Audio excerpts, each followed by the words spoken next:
Morning, Randy. Morning, Sheriff. What'd you find? I found that the chain on the gate had been cut and the door had been jimmied open to the well house. I went in and checked my well to see if anything was wrong, but it needs to be looked at more carefully. So when you pulled up this morning, did you notice any unusual vehicles or tracks? No, sir. All right. But you did indicate that the well house had been opened? Yes, it had been. Okay. And so what areas have you touched? I've touched the doorknob. Just touched the doorknob is the only thing I've touched. All right. We'll go ahead and investigate this further then. Okay. This is a good example of how to handle a situation where there seems to be a break-in at a water supply system. The officers were notified by the water utility operator of a security breach at a water system. After sizing up the situation, they made sure the utility contacted the local health department and the Nebraska Health and Human Services system. Tampering with a water supply system is a federal offense, and therefore the officer had to make a judgment on intent and, if necessary, call the local FBI office. The officer took control of the situation and preserved the crime scene. Local drinking water systems may be targets for terrorists and other criminals wishing to disrupt and cause harm to the community water supply. Water supply facilities provide critical public health and fire protection functions. Drinking water systems cover large areas and are often located in isolated areas, contain components that are often difficult to secure, and often contain hazardous chemicals used in treatment processes. For these reasons, it's very important officers include water supply facilities on their daily patrols and know how to respond to malicious events at water supply facilities.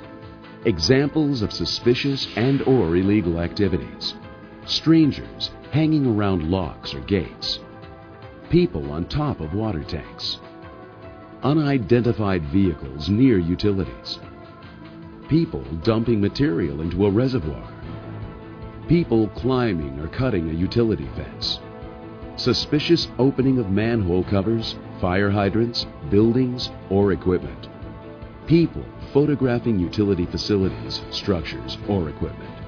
The critical points of a water supply system are the well house, treatment facilities, water store facilities, and the distribution system. The distribution system includes pipes, valves, hydrants, and meters. Any individual not associated with the water utility found tampering with water supply facilities should be considered suspicious. Regular surveillance of water systems by law enforcement is important to ensure the safety of our community's drinking water. Located within a well house are the well and the pump itself.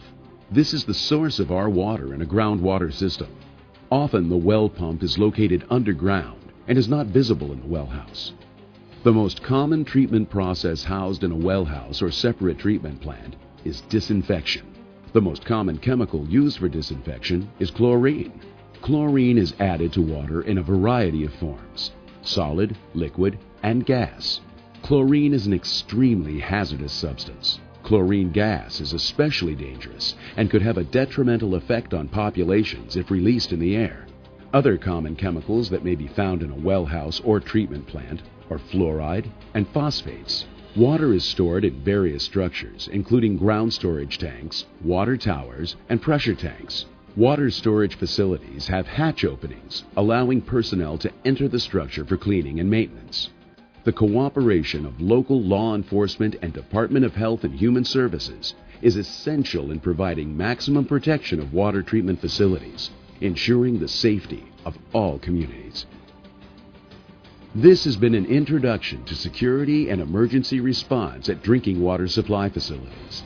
Take the time to establish contact with drinking water supplies in your area and become familiar with their facilities and emergency response plans.